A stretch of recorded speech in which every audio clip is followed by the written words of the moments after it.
Goiás empata com o Atlético Guaratinguetá por 1-1 já no finalzinho da partida e consolida a primeira colocação do Grupo 13 da Copa São Paulo de Futebol Júnior nessa edição de 2023. No vídeo de hoje quero trazer aqui essa análise desse elenco reserva do Goiás que entrou em campo hoje na despedida da primeira fase, da fase de grupos ainda da Copinha deste ano. Além disso, quem se destacou desses jogadores que a gente ainda não havia visto atuar nessa edição da Copa São Paulo, que a gente pode imaginar também para o elenco principal, como foi essa partida, o primeiro, o segundo tempo, as mudanças também do técnico Mário Henrique que surtiram efeito na segunda etapa e o próximo adversário do Verdão que com essa garantia da primeira colocação já se livra de enfrentar o Fluminense, uma grande base também já na próxima fase. Só antes de começarmos, eu peço para você deixar seu like aqui embaixo, também se inscrever no nosso canal e ativar as notificações para sempre conferir os vídeos novos aqui no YouTube do Goiás News. Aqui na tela final eu vou deixar outro vídeo importante que eu gravei hoje cedo, falando sobre o meio-campista Índio Ramírez, colombiano, que pode estar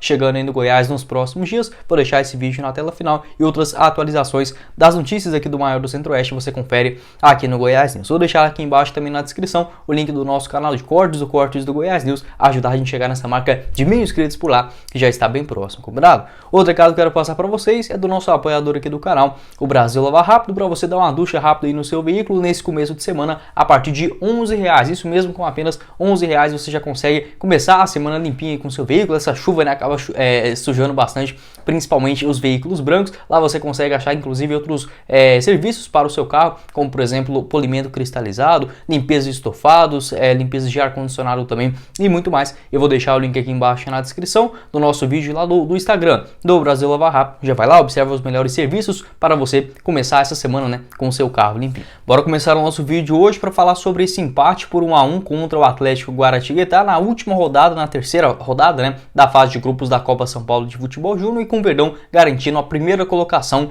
do Grupo 13. Vale lembrar que o Verdão, com a primeira colocação, pega o segundo do Grupo 14, que começaram a se enfrentar agora. Eu não sei o resultado da partida entre Porto Vitória e Imperatriz, no momento que eu estou gravando esse vídeo, mas a tendência é que seja um desses três adversários, o Porto Vitória, o Imperatriz ou o Taubaté, beleza? É basicamente isso o que a gente pode esperar. A primeira colocação já deixa o Goiás de enfrentar o Fluminense, A única possibilidade seria, no caso do Fluminense, ainda perdeu um saldo de gols de 9 positivo, ou seja, é impossível, da gente imaginar o Fluminense na segunda colocação. Então tem esse caminho teoricamente mais tranquilo, só de você não enfrentar um desses times grandes, assim como o Goiás, que está na primeira divisão. A gente não é time pequeno não, mas assim, só de não enfrentar o Fluminense já agora na próxima fase, já é uma esperança a mais, pra gente passar de fase. Iniciando aqui o vídeo para falar sobre a escalação, que foi diferente do Goiás em relação às últimas partidas, já com uma classificação garantida, um elenco mais reserva. Eu vou deixar aqui a escalação passando, mas eu vou falar basicamente pelas posições, já que o Goiás deixou apenas pelo número, então fica muito mais bagunçado. O goleiro Catula, que é o único titular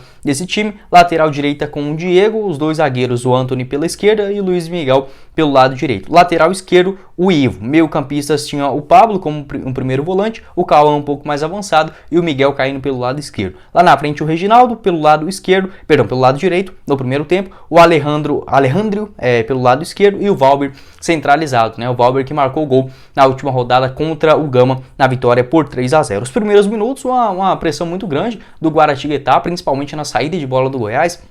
Sempre estava em cima, um time que lutou por todas as jogadas, e jogando dentro de casa também, no estádio Dário Rodrigues Leite, Eu sempre confundo aqui o nome, Dário Rodrigues Leite, com a presença da sua torcida em peso nesse confronto contra o Goiás. Então os jogadores sentiram também essa pressão positiva, nos minutos iniciais, marcando ali em cima do Goiás, que pelo menos, apesar da pressão muito grande, quando tinha a bola, tentava jogar. O principal defeito é que com o elenco reserva, os jogadores estavam um pouco desentrosados, Ainda pegava a bola, olhava a cabeça assim, levantava a cabeça para ver se tinha certeza se ia dar aquele passe ali mesmo naquela região. Então principalmente no meio de campo ficou bem congestionado, por parte do Goiás. O Pablo, que é aquele primeiro volante, um cabeludinho, que a torcida às vezes fica brincando ele com a Podi, apesar de não parecer muito, apenas o cabelo, ele voltava um pouco atrás para tentar fazer aquela saída de bola. O Antony também, um zagueiro pelo lado esquerdo do campo, tem uma boa saída de jogo, um atleta também pra gente observar, e as movimentações principalmente na primeira etapa do Alejandro, um jogador que ainda é muito jovem, salvo engano que ele tem apenas 16 anos,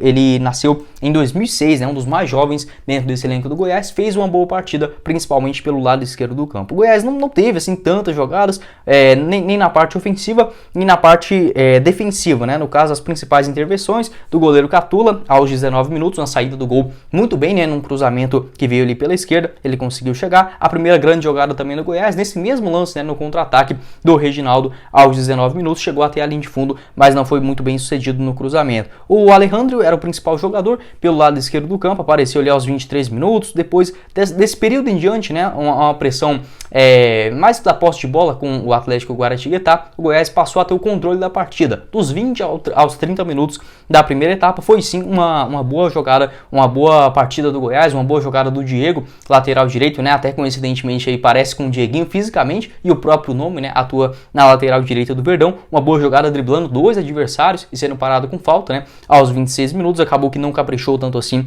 na cobrança, o Reginaldo sempre sendo bastante espetado pelo lado direito do gramado, e o Guaratinguetá aos poucos ia chegando. Teve um chute aos 37 minutos, onde o lateral direito deles, que é muito bom, cruzou na linha de fundo, e a bola foi passou pelo zagueiro, passou pelo volante, um chute de primeira, passou muito próximo da trave do goleiro Catula. Aos 41, o Diego tomou um cartão amarelo, e aos 43, saindo um gol de cabeça. O Goiás parece que foi ficando confortável demais durante o jogo, né, com a classificação já garantida.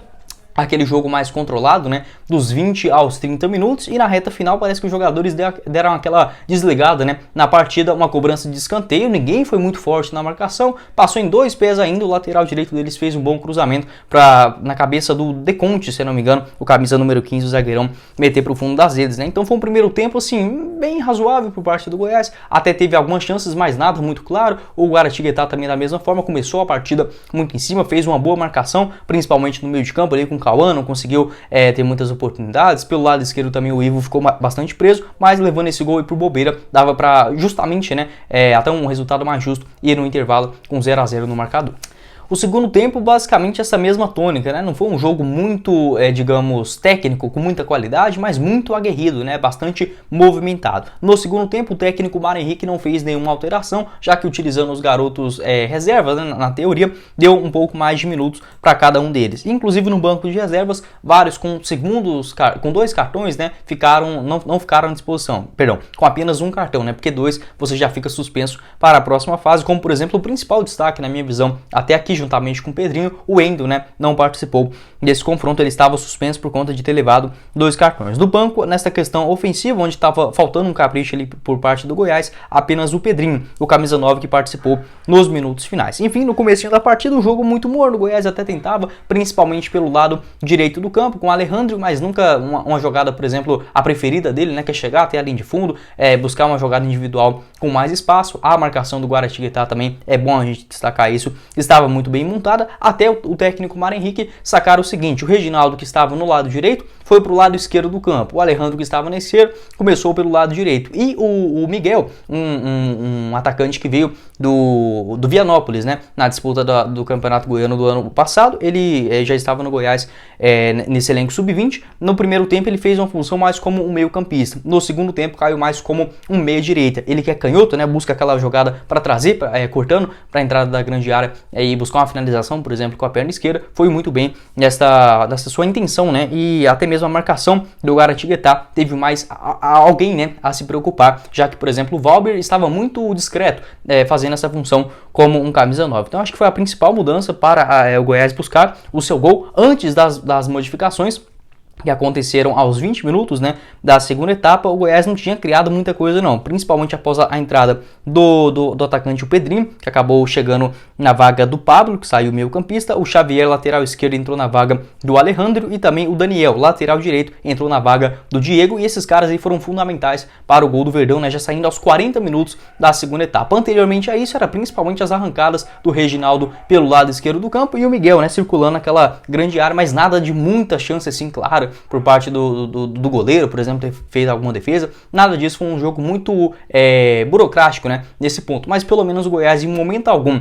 caiu na pilha do adversário para ficar, por exemplo, caçando confusão ou algo nesse sentido, ou dando balão, nada disso. Apesar de ser um time reserva, bola no chão o tempo todo, buscando jogadas individuais, principalmente pelas beiradas do campo. Só senti falta principalmente do meio de campo. Acho que o Cauã tem muita qualidade, né, ainda é muito jovem, é um garoto das categorias de base ainda do sub-17, mas que já teve algumas oportunidades no time de cima, inclusive, na Copa Verde, acho que poderia ser mais utilizado, assim como o Pablo, né? Mas enfim, acho que pelo menos nesse ponto, se a gente observar que era um elenco totalmente reserva, foi sim até bem. O gol do Goiás, né, saindo aos 40 minutos da segunda etapa, uma jogada do Daniel, lateral direito, entrou novamente muito bem na partida, né? Já fez outros 2 bons jogos nas 2 primeiras rodadas. Jogada dele pela direita, avançou para o Pedrinho, chegar até a linha de fundo e cruzar para trás, né? O Reginaldo batendo de primeira, marcando um golaço para empatar esse compromisso. O Goiás, que mesmo com o empate, que já classificava ele na primeira colocação, com a derrota estava caindo para o segundo lugar, e o Guaratinguetá ficou naquele medo danado. O Goiás nem quis saber, foi para cima e continuou com a pressão muito grande até os minutos finais, mas assim, sem o goleiro ter que fazer uma grande defesa, sempre aquela pressão, tendo mais posse de bola, rondando a grande área da equipe adversária, mas sem ter uma finalização de grande expressão, uma defesa, algo assim, uma tirada, por exemplo, em cima da linha, nada disso, uma pressão consciente por parte dos jogadores, né, ali nos minutos finais, tendo outros atletas para recomposição lá atrás, os zagueiros bem postados, né, o Antony também, o Luiz Miguel, os 2 volantes também estavam muito bem colocados, o Xavier que fez uma função mais de contenção e deixando o Daniel lateral direito avançar bastante. Então gostei desses minutos finais, e mesmo com o empate já classificando, o Goiás foi para cima, tentou buscar inclusive mais 3 pontos, né, que garantiria 9 pontos, mais a primeira colocação já consolidada com esse empate. Então gostei, acho que os principais destaques aqui nesse jogo de hoje, os jogadores que não haviam atuado, né? A gente pode, principalmente o Miguel, fez uma boa partida, ele que não só havia participado dos minutos finais do jogo contra o Gama. Gostei também da movimentação do Alejandro, que ainda é muito jovem, né? Ele nasceu em 2006. O Reginaldo também teve uma boa correria pelo lado direito do campo, e dos outros que entraram no segundo tempo, né? Principalmente com o Pedrinho, novamente, né? Dando assistência. O Daniel também fez uma boa partida. Enfim, acho que dos jogadores novos aí apresentados como titular, gostei do posicionamento dos 2 zagueiros, principalmente do Antony, que ele é canhoto, tem uma boa saída de bola. O Luiz Miguel já havia participado do último compromisso, e ali principalmente na região no meio de campo, com o Miguel e o Alejandro e o Reginaldo, né, lá na frente. Quero saber a sua avaliação aqui embaixo nos comentários também, nesse empate por 1-1, né, garantindo essa primeira colocação contra o Fluminense. Ainda não temos certeza de quando vai ser esse jogo, né, essa partida possivelmente vai ser na quinta-feira, né, a gente imaginando de 3 em 3 dias, né, segunda, terça, quarta, quinta. E até atualizando aqui já agora, o Porto Vitória que venceu o Imperatriz por 4-1, então grandes chances, né, do Porto Vitória ser o adversário do Goiás, o Porto ou o Taubaté, né? A única possibilidade é se o Taubaté, que nesse momento está empatando com o Fluminense em 0-0, se ele vencer, ele quem passa. Então a gente fica, não, 2... Vai ter que tirar um saldo de gols ainda, né? Então a chance do Goiás enfrentar o Porto Vitória é muito grande na próxima fase da Copa São Paulo de Futebol Júnior. Como eu tô gravando esse vídeo aqui no meio dessa correria, né? Vou colocar mais tarde pra gente esse adversário. Quero saber a sua avaliação, quem foi bem, quem foi mal, e desses jogadores reservas, né? Se você promoveria algum ao time titular. Bom, esse foi o vídeo, eu espero que vocês tenham gostado. Não esqueça de deixar seu like, também se inscrever no nosso canal e ativar as notificações para sempre conferir os vídeos novos aqui no YouTube do Goiás News. Vou deixar o link aqui embaixo na descrição do nosso canal de cortes. Pode deixar também o seu comentário para ajudar a gente no engajamento, compartilhar o nosso conteúdo também nas suas redes sociais e conferir o nosso canal de cortes, né? Já falei aqui, para você ajudar a gente a chegar nessa marca de 1000 inscritos por lá, que já está bem próximo. Quem falou com vocês foi o Guilherme e nos vemos na próxima oportunidade, meus caros esmeraldinos. Valeu, galera. E o link aqui embaixo também do Brasil Lava Rápido.